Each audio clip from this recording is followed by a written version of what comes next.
Hey guys, what's up? Today it's time for the mighty Xbox 360. 10 hidden gems that I personally recommend, including some exclusives to it. Alright, let's begin!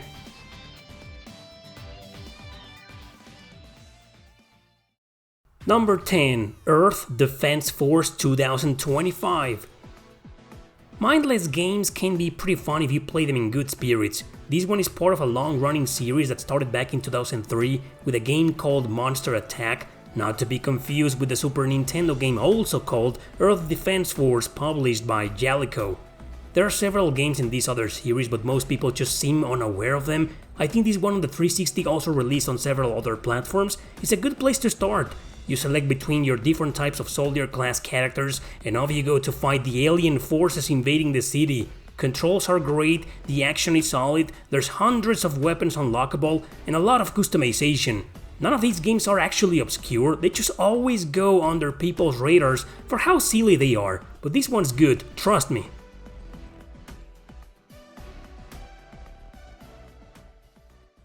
Number 9. Bladestorm: The 100 Years' War.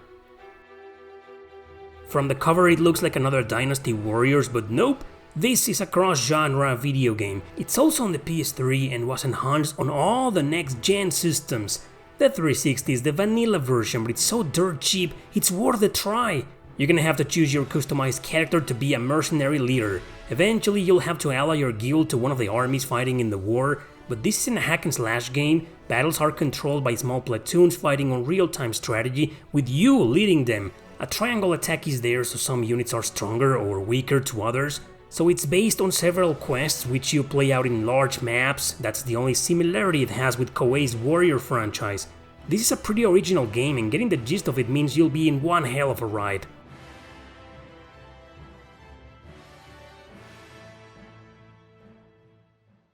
Number 8. Divinity II.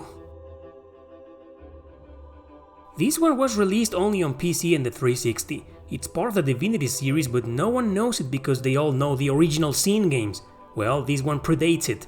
There are two versions on the 360, Vanilla, which is Ego Draconis, and the update with the expansion pack called The Night Saga. It's an action RPG with a customizable character where you'll train as a Dragon Slayer. After your training, you'll be sent into the world to take on quests, often related to dragons. And speaking about them, you can also become one and do these aerial missions with shooting elements.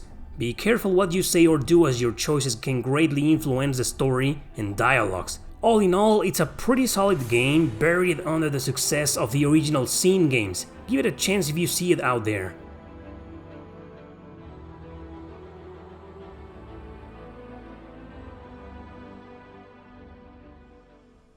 Number 7. Cameo: Elements of Power. This isn't exactly a hidden gem, it's more of a forgotten gem. Everyone knew it back then because Rare made a lot of noise with it as a launch title on the 360. It got mixed reviews, however, which put it in a slow path into obscurity. Nowadays, it's kind of underrated, maybe not a hidden gem like I said, but I just wanted to talk about it. So it's a 3D adventure game with small RPG and platforming elements, but the gist of it is that you control this sexy girl that can transform into different monsters that play quite differently. So the whole point of the game will be to fight the evil bastards that attacked her family while unlocking the various creatures out there. Some of them are kinda hard to get used to, but once you do, it'll be fun enough to be switching regularly to any of them at any given time. Give this one a try if you haven't, we can't let it continue being forgotten.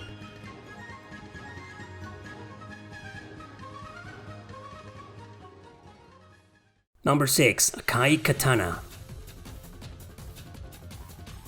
Akai Katana is a bullet hell developed by Cave only on arcade and the Xbox 360. As in most anime-style shoot-em-ups, you can choose between a variety of different characters and different modes, but it all takes place during the Taisho period in Japan. My buddy Oscar talked about this game in a previous video I did called Super Obscure Gems, in case you want to know more details about it.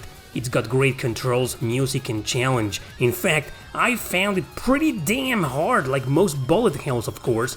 Even on easier difficulties, it can still kick your ass. Try this one out if you can, cause it's really good, but I'm not sure you'll find easily a copy of it for a decent price anymore.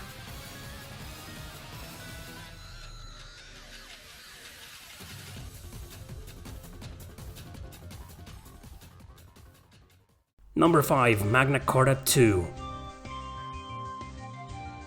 It is an indirect sequel to the PlayStation 2 game, but completely unrelated in terms of story and characters. Also in battles, as this one is more of an action RPG than anything. It's a visually stunning Korean RPG that follows the story of an amnesiac protagonist in the middle of a war.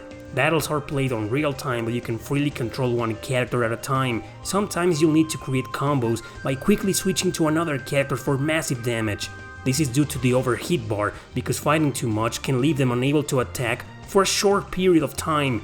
Overall, it's a unique battle system with some original perks. Story is also quite interesting, as is the character design. No need to play the first Magna Carta games to understand this one. Just keep in mind, this is a 360 exclusive.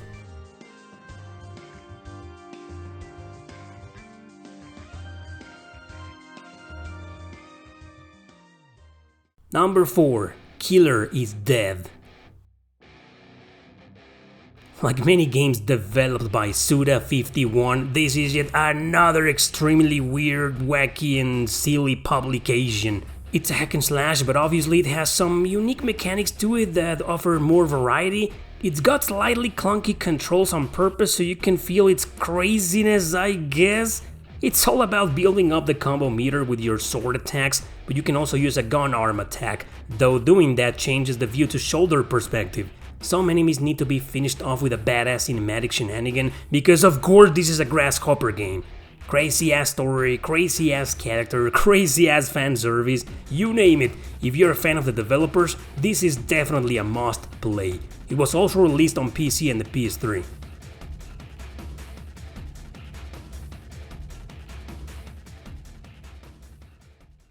Number 3. Battle Fantasia.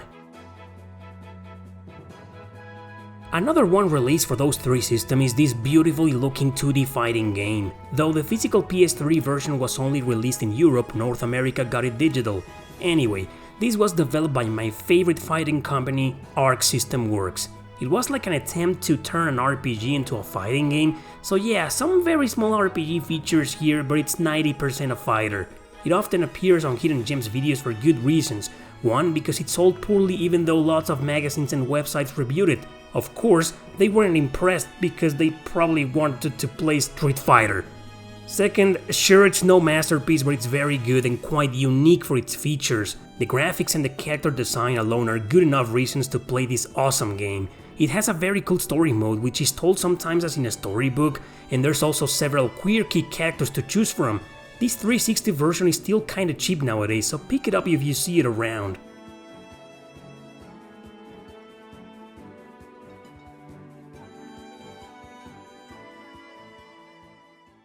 Number 2. Spectral Force 3.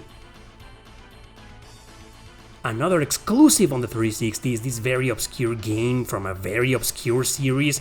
They're all connected and take place in the same universe, but there's no need to play one to understand the other. Each has their own cast of characters, fighting in the never-ending war between several kingdoms, empires, and races. In this third entry, you play as a group of mercenaries, and eventually you must choose an army to fight for. Doing so changes the route, the ending, and the extra party members you'll recruit. Combat revolves around grid-based maps with the usual spectral combos for your characters, although other features come from regular strategy RPGs. It's hard like all the other games in this series, which means it's also pretty grindy, but I found this one to be the easiest of them all. Great game here. If you like tactical RPGs, this is a must play if you own a 360.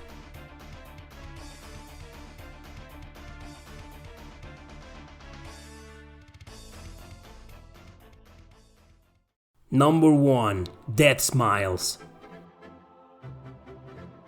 Another horizontal shoot-'em-up by Cave, this one starring gothic lolitas and very Halloween-esque subplots. So you can choose between them and the story changes, but they all end up going through the same stages and bosses. Music and graphics usually stand out in shoot-'em-ups, and wow, this one is absolutely no exception. It gives me Tim Burton vibes here and there, overall with a very enchanting style. The gameplay is very fluid too, as it doesn't go hardcore like Akai Katana. It's definitely more balanced, but it's no walk in the park either. Controls are superb and the flow of battle while shooting feels very relaxing, but engaging at the same time. I don't care much about lowlies, but I like gothic styled characters, so I was indeed the target audience for this game. Great shoot 'em up here, also released on PC. It's set to be released alongside its digital-only sequel by the end of the year on the PS4, Xbox One, and the Switch.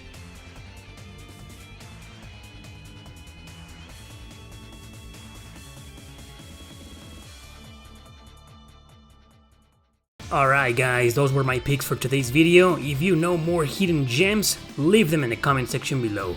Thanks for watching, don't forget to subscribe and share this video with your friends. See you next time!